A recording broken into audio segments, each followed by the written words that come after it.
పెద్దలు రామచంద్రారెడ్డి గారు, అలాగే మన అభిమాన నాయకుడు రాష్ట్రమంతా జగన్మోహన్ రెడ్డి గారి తర్వాత, అంతకుముందు రాజశేఖర రెడ్డి అన్న తర్వాత కూడా గుర్తింపు పొందిన కరుణాకర్ రెడ్డి గారు, మీ యువ నాయకుడు అభినయ్ రెడ్డి, ఎంపీ గారు వరప్రసాద్ గారు, జిల్లా అధ్యక్షుడు నారాయణ స్వామి గారు, మిత్రులారా,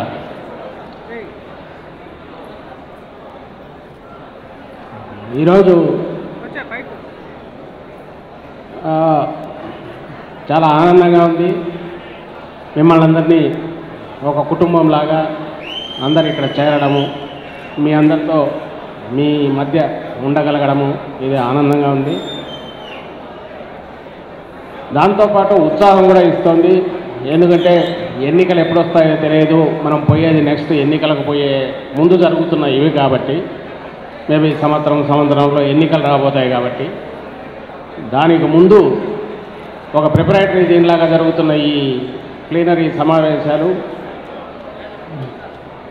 ఇవి కేవలం ఉత్సాహాన్ని లేదా దీనిగా జరగడం కాకుండా కార్యోన్ముఖులుగా అందరినీ చేసి రేపు ఎన్నికల్లో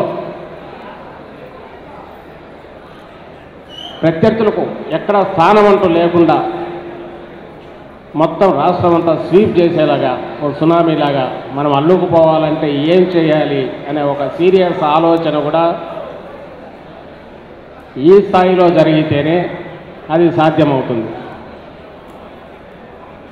జగన్మోహన్ రెడ్డి గారు తను చేయగలిగినంత చేసి పార్టీకి జవసత్వాలు ఇచ్చి, తండ్రికి కేవలం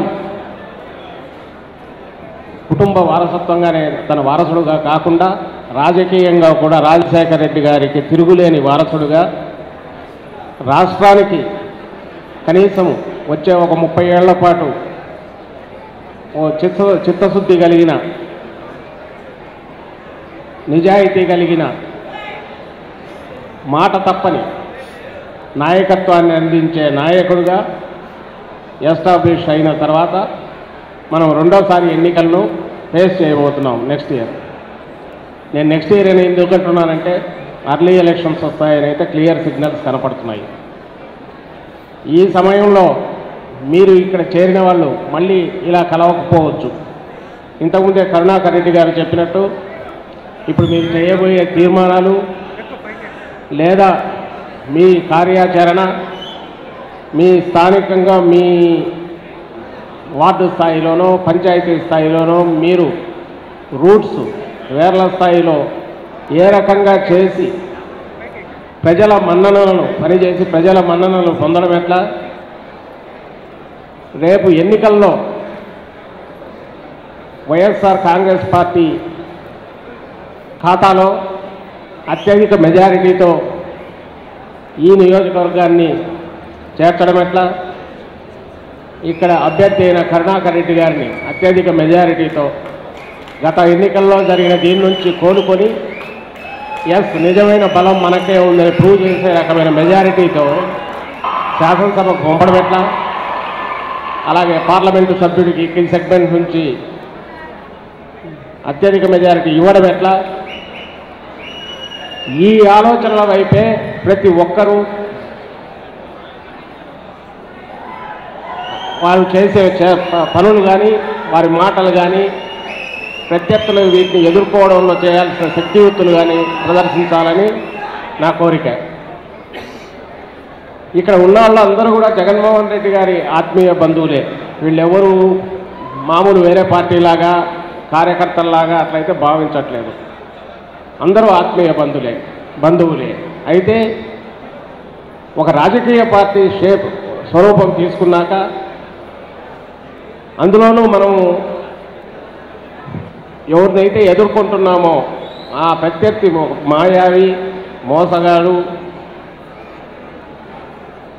కేవలం డబ్బు సంచులు లేదా అబద్ధాలు లేదా మాయావితనంతోనే మాయలతో అబద్ధాలతో ప్రజలను మభ్యపెట్టే దాంట్లో దిట్ట అయినందువల్ల అలాంటి వాళ్ళతో పోరాటం చేసేటప్పుడు మనం చేయగలిగింది, మనం చేయాల్సింది ఏది అనే దాంట్లో కూడా కొంచెం క్లారిటీ, స్పష్టత ఉండడం అవసరం. ఇప్పటికి 3 ఏళ్ళు అయింది ఈ ప్రభుత్వం వచ్చి. కానీ మీకు తెలుసు, అందరికీ తెలుసు, రాష్ట్రంలోని ప్రజలందరికీ కూడా తెలుసు, ప్రభుత్వం అనేది లేదు. ఒక మాఫియా ముఠా ఈ రాష్ట్రాన్ని ఏలుతోంది. ఒక పకడ్బందీగా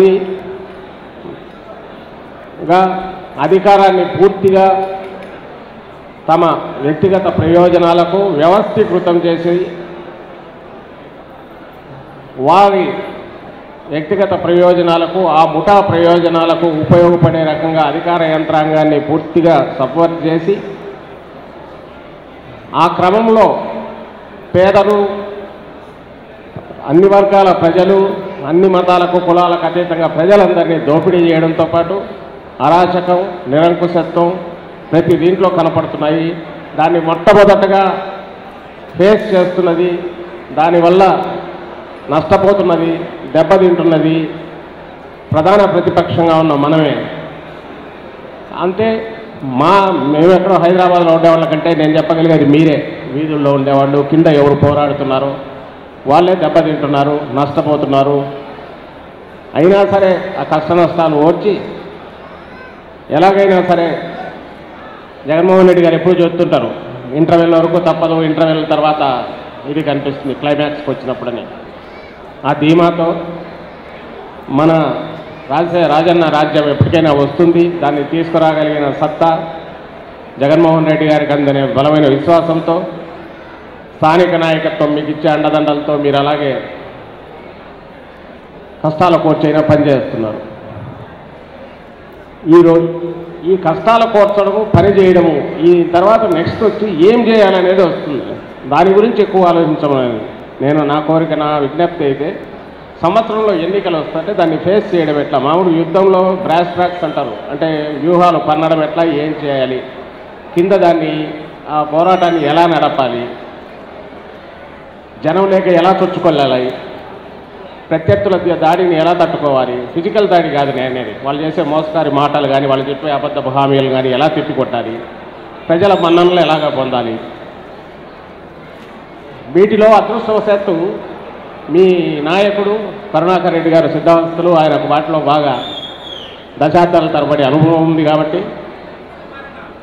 కేవలం మన సమావేశాలంటే స్లోగన్లు ఇచ్చో కాస్త ఉత్సాహంగా ఇచ్చేయడం కాకుండా, దీని నుంచి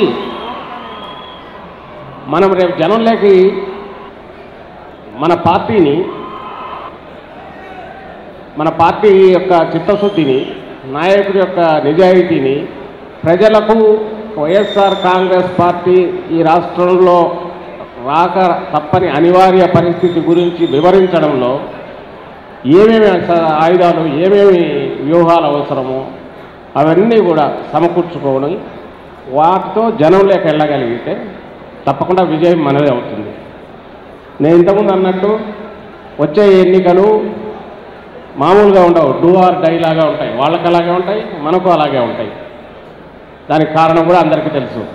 అక్కడ అవసాన దశలో పాలన ఉంది, డెస్పరేట్ మూడ్లో ఉన్నారు.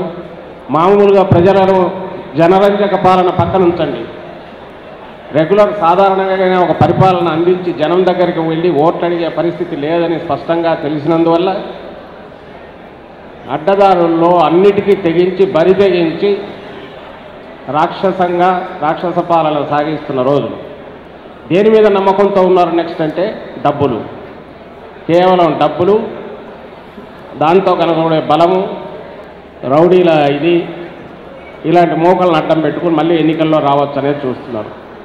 దాన్ని ఫేస్ చేయాలంటే ఏదైతే మనం ఆ రెండిట్లో మన వల్ల కాదు. కాబట్టి మన లీడర్ కూడా హీ ఈజ్ నాట్ సంప్రదాయ పొలిటీషియన్ అంటారు, అంటే మామూలు పద్ధతుల్లో పైన ఒకటి చెప్పి లోపల ఒకటి చేయడము, లేదా అబద్ధ హామీలు ఇచ్చి లాస్ట్లో మళ్ళీ దాని నుంచి తప్పించుకోవడము, లేదా ఆ రోజుకి ఎట్లా పూట నడుస్తుందో దాని ప్రకారం మాట్లాడడము ఈయనకు తెలియదు. అందువల్ల దీనికి తగినట్టు మనం ప్రిపేర్ అయి ఉండాలా. అలాంటి మాయావి ప్రత్యవర్తిని ఎదుర్కోవాలంటే ఉన్న ఏకైక మార్గం పార్టీ కింది వరకు పటిష్టంగా ఉండడం, బూత్ కమిటీలు అనేవి ఖచ్చితంగా ఏర్పాటు కావడం, మీ దగ్గర అంతా స్పష్టంగా బాగా అయినట్టున్నాయి. దాంతోపాటు వాళ్ళు ఎక్విప్ కావడం, మీకు అప్పచెప్పిన 100 మందో మీ వార్డులో మీ కాంటాక్ట్లో ఉండే 50 మందితోనో ఏం మాట్లాడాలి, వాళ్ళను ఎట్లా చైతన్యవంతులు చేయాలి, వాళ్ళు విష ప్రచారం జరుగుతుంటే దాని గురించి మనం ఎలా చెప్పి వాళ్ళ మనసు మార్చాలి, వాళ్ళు చేస్తున్న మోసపూరిత పాలననో లేకుంటే నిరంకుశ పాలనో రాక్షసత్వాన్నో దానివల్ల వీళ్ళు నష్టపోతున్న తీరునో ఎలా ఎండగట్టాలి, దీనికి అవసరమైన మన మీడియా దీని నుంచి వచ్చేవి తీసుకోవచ్చు, నాయకులు చెప్పే మాటల నుంచి తీసుకోవచ్చు, జగన్మోహన్ రెడ్డి గారి నుంచి వచ్చే ఇవి తీసుకోవచ్చు. మనకు సోషల్ మీడియా బాగా స్ట్రాంగ్గా ఉంది, మీలాంటి వాళ్ళు సోషల్ మీడియాలో యాక్టివిస్టులు పెరగాలి. ఇట్స్ ఆల్ అవుట్ వార్ లాంటిది కాబట్టి దానికి తగినట్టు మీరందరూ ప్రిపేర్ అయితేనే మనం ఆశించే విజయం వరిస్తుంది. మీ ఇక్కడే కాదు, స్టేట్ అంతా ఇది వర్తిస్తుంది. ఇక్కడ చూస్తే నాకు అనిపించేది దాన్ని సులభతరం చేసే రకమైన ఆర్గనైజేషన్ స్ట్రక్చర్ అయితే స్పష్టంగా కనిపిస్తుంది, విచ్ ఈజ్ ఇన్స్పైరింగ్, చాలా స్ఫూర్తిదాయకంగా ఉంది. రాష్ట్రం అంతా 175 నియోజకవర్గాల్లో కూడా ఇలాగే ఉంటే నెక్స్ట్ మనం 150 సీట్లతోనో ఖచ్చితంగా జగన్మోహన్ రెడ్డి గారు ముఖ్యమంత్రి కావడం ఖాయం. ఈరోజు వాళ్ళ చేతులారా వాళ్ళ గొయ్యి వాళ్ళు తవ్వుకుంటున్నారు. ఆయన నాయకుడు ఎప్పుడు చెప్తుండేవాడు, అధ్యక్షుడు, మీరు విత్తిన చెట్టే పెరుగుతుందని, అంటే తెలుగుదేశం పార్టీకి అధికారంలో ఉన్న మాఫియా ముఠాకు వాళ్ళు ఇప్పుడు విత్తిన విత్తనం ఎలా ఉందంటే దాని నుంచి విషవృక్షం తప్ప ఏం వచ్చేయట్లేదు. మనం ప్రజలకు అధికారంలోకి వస్తే మంచి పాలన ఇవ్వాలి. అట్ ది సేమ్ టైం కార్యకర్తలు ఎవరెవరైతే పని చేశారో వాళ్ళందరికీ తగిన గుర్తింపు, తగిన దానికి చేసినందుకు తృప్తి వచ్చే రకంగా పార్టీ ఉంటుందని నేను హామీ ఇస్తున్నాను. మీరు చేయాల్సిందంతా ఏంటంటే మీ పరిధిలో మనం అంతర్జాతీయ సమస్యల గురించి చర్చించాల్సిన అవసరంలా, జాతీయ సమస్యలు మనకు అక్కర్లా. ఈ రాష్ట్రంలో వైఎస్ఆర్సీపీ మన అభ్యర్థి మన నాయకుడిని గెలిపించుకోవడం ఎట్లా, అవతల వారి వ్యూహాన్ని ఎదుర్కోవడం ఎట్లా, దీనికి ఏమేం కావాలనో అవన్నీ మీరు పదులు పెట్టుకోగలిగితే అత్యధిక మెజారిటీతో నెక్స్ట్ తిరుపతి నియోజకవర్గంలో కరుణాకర్ రెడ్డి గారు శాసనసభ్యులు అవుతారు. అండ్ జగన్మోహన్ రెడ్డి గారి కోర్ టీంలో ఆయన ఖచ్చితంగా ఆల్రెడీ ఆయన ఎగ్జిస్టింగ్ కోర్ టీం మెంబర్, ఖచ్చితంగా ఆయనకు సన్నిహితంగా అన్ని రకాలుగా అండదండలుగా కూడా ఉండడానికి వీలు కల్పించగలరు మీరు ఆయన్ని ఎన్నిక చేసి పంపడం ద్వారా, ఎన్నుకొని పంపడం ద్వారా.